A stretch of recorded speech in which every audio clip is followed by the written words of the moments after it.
Now you're ready to take bookkeeping seriously, or at least give it a good priority. Business owners don't do bookkeeping. How often should you say they should be looking at their books at least? I mean, minimum businesses can be seasonal, but at least you could track everything and see how you're doing compared to last year, this month. Whether you are a rental property owner, a business owner, and you're finally ready to commit and say, yes, I will make my CPA's life easier, let's go into QuickBooks. So that's exactly how to set it up, how to import it. So how do you get started with QuickBooks for your business? Today, I'm with my CPA, Derek Fujikawa, and he's going to break down exactly how you should set it up for your business. You finally decide that you're actually going to prioritize bookkeeping. So how do you get started with QuickBooks for your business? Today, I'm with my CPA, Derek Fujikawa, and he's going to break down exactly how you should set it up for your business. So this is episode 2. Now we're going down into the QuickBooks side. All right, so you clicked on this video and now you're ready to take bookkeeping seriously, or at least give it a good priority. Derek, business owners don't do bookkeeping. How often should you say they should be looking at their books at least? Minimum once a month. You should at least see where you're, how you're doing each month. And maybe at the end of the month, you get your bank statement, reconcile your bank account, and then see where you're at each month. So I know it's going to change, businesses can be seasonal, but at least you could track everything and see how you're doing compared to last year, this month, and see how you're doing compared to the previous month and everything like that. But generally, keeping your books and tracking everything month by month is the best way to go. Okay. So for those who are listening, whether you are a rental property owner, a business owner, and you're finally ready to commit and say, yes, I will make my CPA's life easier, let's go into QuickBooks. So that's exactly how to set it up, how to import expenses, all of this. Let me share the screen. Derek, take it away. What are we looking at? All right, so we got a sample company here. I just set this up, and it's just a blank canvas here. If you were to buy QuickBooks, you start at this point. You'd have to put in your name and things like that. But other than that, it's a blank canvas here. And so really the first thing you want to do is set up your bank account. And so what you can do is in this one, you just go to transactions and chart of accounts here and click on that. And then you can go to new, click on new, and the category type is going to be a bank account. And you probably want to do, say, a checking account. You're generally going to be running off of a checking account, and you can name it. So usually I use the bank name and checking. So for example, just say Bank of America checking. And then if you're already running your business and you have an existing balance as of a certain date, you can do that. Usually if you're just getting started, the best thing to do is go to the beginning of your business, start with a zero balance and start at, say, January 1st or whenever your business started, and try and do it from there. I mean, you can start from any point in time and just use the balance from that point, but then it gets a little messy. You may have to backfill in some information. So ideally do something like that. Or if you're an existing business and you're moving over to QuickBooks, then maybe start with the beginning of the year balance and then work forward from there. So you can hit save,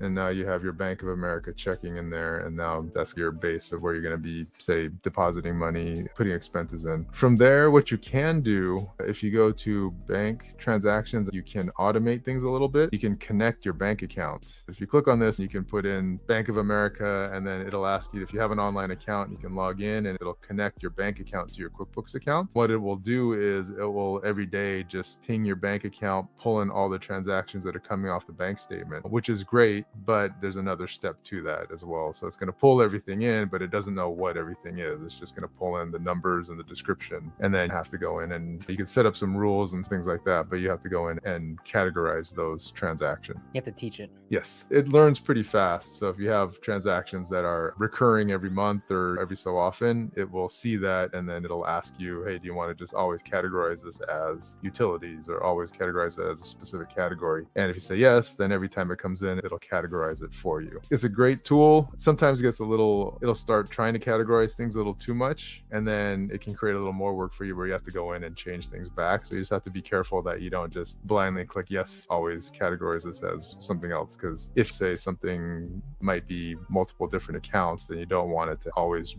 always send it to that one account, because then you're gonna have to go back in and make changes to it. Gotcha. Okay, that makes sense. Yep. So that's the baseline for the bank, and I'm assuming you could do the same thing for the credit card? Yeah, so you can set up credit cards. So you go back to that chart of accounts and you can set up a credit card account too as well. And again, ideally start off at the very beginning balance, but if anything, at least start off at the beginning of the year and try and reconcile through from the beginning of the year going forward. Hit save, that'll show up as a Visa credit card, and then same thing, transactions, bank transactions. Oh, you don't have any linked accounts. So back to banking. You have to do the same connect account thing, I'm assuming. Yeah, Log into your Bank of Yeah, so you can do America. the same thing, right? So if they're all at the same bank, you can connect them all at the same time. If you have, say, a credit card at Chase or whatever, then you'd have to do this multiple times into each of the different accounts. Okay, fair. So then now we got transactions coming in, transactions coming out, obviously, money in, money out on the credit card and bank account, hopefully. So What's next? yeah, so in this instance, I don't have it connected. We can just add a few transactions in there. So what you can do is if you go up to this new here, you can put checks or invoices or receive payments. If I go to check here, it'll go to this form here and you can put in, say, PG&E.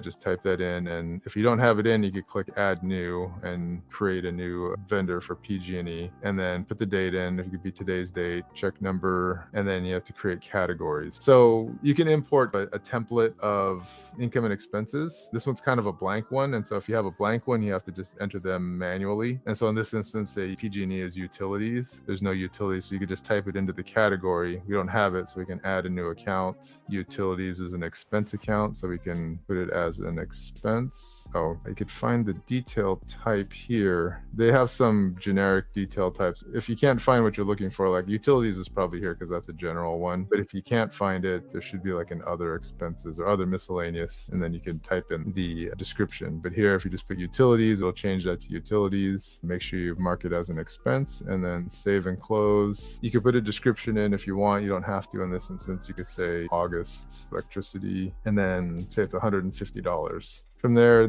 what's nice about QuickBooks is it has an option to attach. So you can say if you have an online account with PG&E, you can download the bill that you're paying and attach it there. So now you have the source document directly related to this transaction. So you can go in here and pull up that bill. So great tool if you're audited and you need to find receipts or bills. Instead of having to go into, say, a Google Drive or pulling up paper receipts or things like that, you'll have them right here, right at your fingertips as you're going through QuickBooks. Is there a fast way to then dump receipts to have it automatically try and categorize it into, say you linked bank account and thing? Is there a fast way to do it, or is it just to obviously either hire a consultant or a VA to do that? Yeah, I don't know a fast way to do it. Yeah, from here you would just have a just upload function from your computer. Okay. Yeah, and you could drag and drop into there as well. I don't know a way to automate that process. And I'm assuming QuickBooks has an app too. If you want to just take a phone photo of it at the moment, that's probably the best way to do it. Yeah, it is. Yeah. From here, save and close, and now you have check number 1 saved. Oh, if I go back to new and check again, you can also go to save and new, and then you can put in multiple checks. So say I want to do Comcast, create them as a vendor, checking today's date.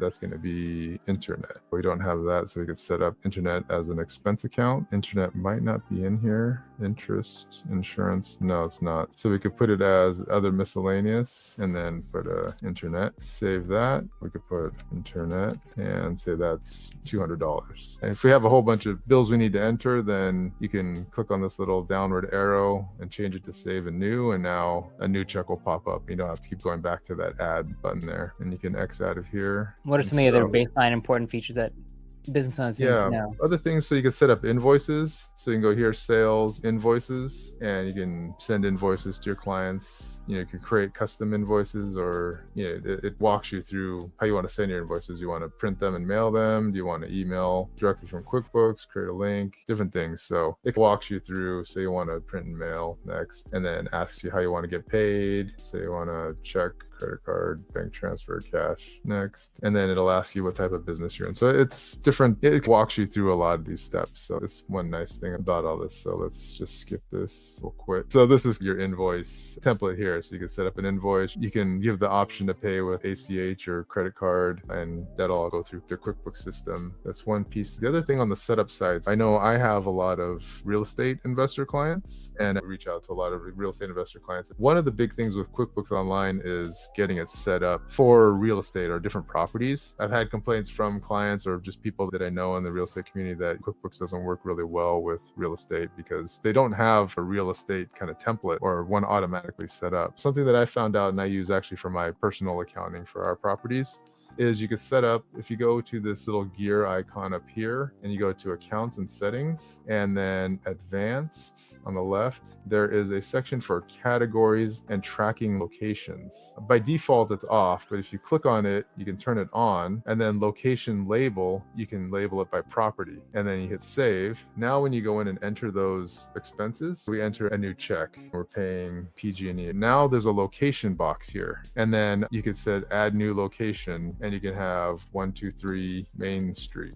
Hit save. Yeah, I guess that's good if you have investment properties, or say you have a chain store and maybe you have a restaurant. Yeah, you want to, so not necessarily just for rental properties, but for anything that has multiple locations, now you can track by location. So then when you print reports, then you can see which property is actually generating revenue. So we can go to a report section, and now there's a profit and loss by location. So we didn't put any information, so it's not going to show anything up. But now it'll show you, if you track everything properly, it'll show you your income and expenses for each location and then give you a total. Whereas if you just run a regular profit and loss, it's just going to give you all the numbers into one column. So simply because we actually have it broken out by class, and each class property, is that the same thing, just a different identifier, right? Yes, yeah. So I've seen it done that way. I've seen it done with tag groups. Okay. But location seems to work pretty well. Like I said, I use it for mine. And the hard part is making sure you tag that location properly. But as long as you do that, it gives you really meaningful, you can print out one report that has all of your properties, and then say you're working on your tax return, you've got different columns for each line on your tax return, and it makes it really easy to get the necessary numbers for the return. Just a few tactical questions. Say I have some investment properties. Say they're in different LLCs.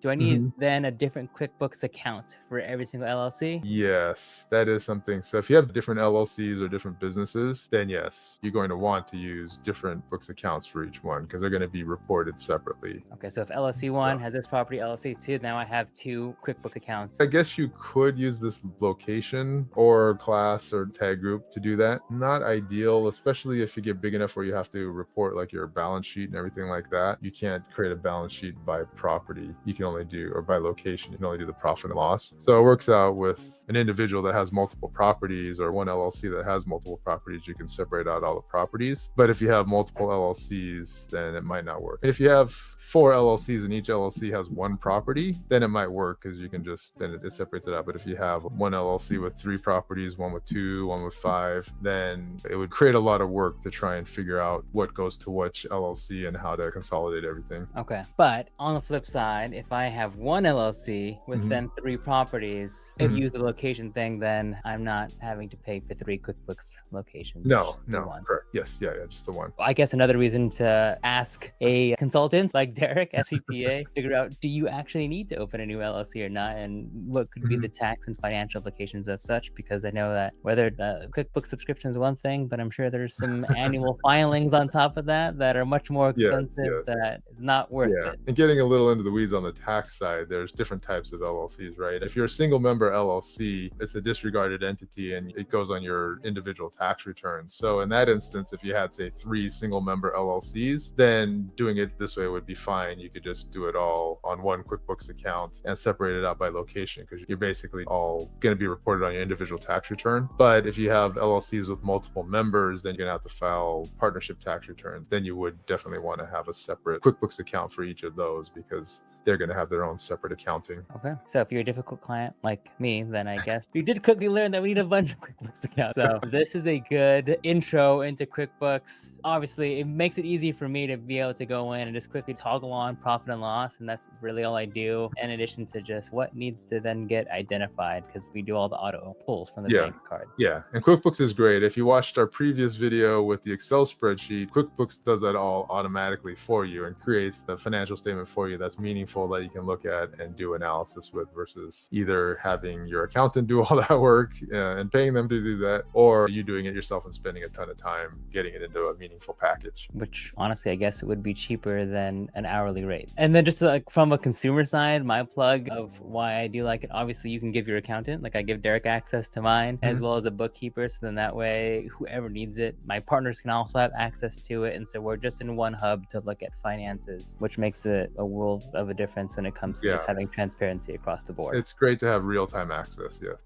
Sweet. Well, if you have any other questions about QuickBooks, or you want to review your bookkeeping, or just financial reporting, please reach out to Derek. There's a link in the description to book a call with him. I'm sure we'll do a lot more future episodes on this because this is super tactical things that business owners need to know, but don't honestly spend enough time into. But Derek, thank you so much for breaking Sure. this down for us today. No problem. And if you're watching this and you found any value, please make sure to subscribe for more business and tax tips, and then share this with someone who is struggling with bookkeeping. And if you do want to see if you can figure it out for yourself on a spreadsheet, it's much harder, but we'll leave that video linked over here as well. So thanks guys, and we'll see you on the next one.